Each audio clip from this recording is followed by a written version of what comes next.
In the dimly lit room, he clung to the hope that the tape recorder would still function, its eerie, distorted playback echoing in the suffocating silence. The small, portable device, reminiscent of those found in desolate schools or abandoned libraries, seemed to possess a malevolent energy that permeated the air. Unaware of the sinister undertones, Teddy failed to grasp the irony of his actions. Angie, the one who had gifted him the recorder, lay lifeless nearby, her hair and blood smeared on the floor like a grotesque, abstract painting. A frustrated sigh escaped him as he contemplated the repercussions, the imminent grounding from the television, a trivial concern amidst the macabre scene he had orchestrated. Casting baleful glances at Angie's corpse, he kicked it as if seeking retribution for the harm she had caused Peg. Her glazed eyes stared back, devoid of response, reflecting only the emptiness that lingered in the room. As he lifted her head, dried blood on her cheek created grotesque shadows, masking the true horror beneath. With Mother's impending return, Teddy acknowledged the necessity of digging a grave. The creaking floorboards protested beneath his weight as he navigated the darkened corridors, heading towards his bedroom where Peg's deflated, plastic form lay in cold anticipation. A kitchen knife, a silent witness to the horrors that unfolded, lay atop her chest as if an ominous omen, cradling Peg's head. Teddy's tears held a morbid wish for her resurrection. The life-size doll, a victim of his sister's violence, became the focus of his grief. As he kissed Peg's cheek, he was drawn to the unpleasant stench emanating from Angie's lifeless body, a silent testament to the horrors he had inflicted and the price he had paid. Returning to Angie's side, Teddy paused to marvel at her nudity with a sinister fascination. His actions became a grotesque exploration, driven by an eerie curiosity that only heightened the unnerving atmosphere in the room. The line between reality and madness blurred as he indulged in a perverse act, haunted by the impending return of Mother, the matriarch of this disturbing household. However, Mother's arrival signaled a shift in the nightmarish symphony. Teddy's shameful act unfolded against the backdrop of decaying trash and the ominous rats scuttling through the shadows, a macabre dance that set the stage for a more profound descent into horror.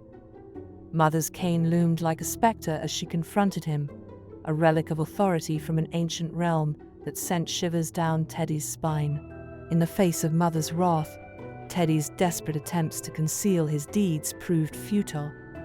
The grim reality unfolded as Mother, with a disconcerting calmness, dealt a relentless punishment. The echoes of each blow reverberated through the room, sealing Teddy's fate in a chilling crescendo that echoed through the recesses of the house. When Teddy regained consciousness, he felt the weight of stitches binding his eyes shut, a cruel manifestation of Mother's discipline. The cold embrace of Peg and the gritty soil beneath him served as a cruel reminder of his transgressions. Mother's voice echoed above, weaving tales of discipline and family unity, as she callously buried Teddy alive, his pleas silenced beneath the suffocating weight of dirt and despair. As the soil pressed against him, Teddy's mind spiraled into a vortex of dread and regret. The darkness closed in, and the boundaries between the living and the dead, reality and nightmare, blurred into a grotesque tapestry of horror. The muffled sounds of the outside world, the distant hum of the wind, and the faint echoes of Mother's footsteps above only intensified Teddy's isolation in this subterranean tomb.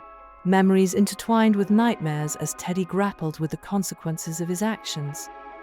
Faces of the deceased, both real and imagined, floated before his stitched-shut eyes. The air grew thin, carrying the scent of damp earth and decay. Shadows danced, casting ghostly shapes on the walls of his confined prison. In the midst of this harrowing ordeal, Teddy found himself in a surreal dreamscape. The boundaries of time and space melted away as he traversed a distorted reality. Familiar faces morphed into grotesque masks of horror, and the weight of guilt bore down on him like an insurmountable burden. Peg, the once inanimate companion, appeared in his hallucinations, her plastic features contorted into a mockery of life. She whispered haunting laments, accusing him of betraying the bond they once shared. The line between the living and the inanimate blurred, and Teddy's sanity teetered on the precipice of madness. As Mother's voice echoed through the caverns of his subconscious, Teddy wrestled with the fragments of his fractured psyche.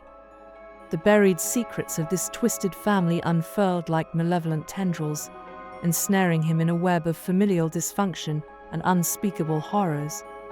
The weight of sins, both his own and those of his kin, pressed upon him like a vice.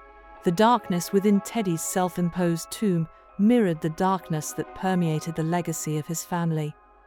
Each thud of dirt hitting the makeshift coffin echoed the finality of his descent into an abyss of guilt and torment.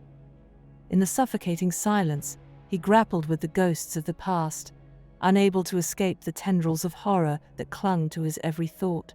Above ground, the world continued its indifferent march forward. The house stood as a silent witness to the grotesque tableau that unfolded within its walls. The wind whispered through the cracks, carrying with it the secrets of the buried and the damned. In the end, Teddy's entombment became a grotesque testament to the cyclical nature of horror that haunted the corridors of his family's twisted history. The shadows played on the walls, and the echoes of Mother's cane persisted, eternally condemning the tortured soul to a purgatory of his own making.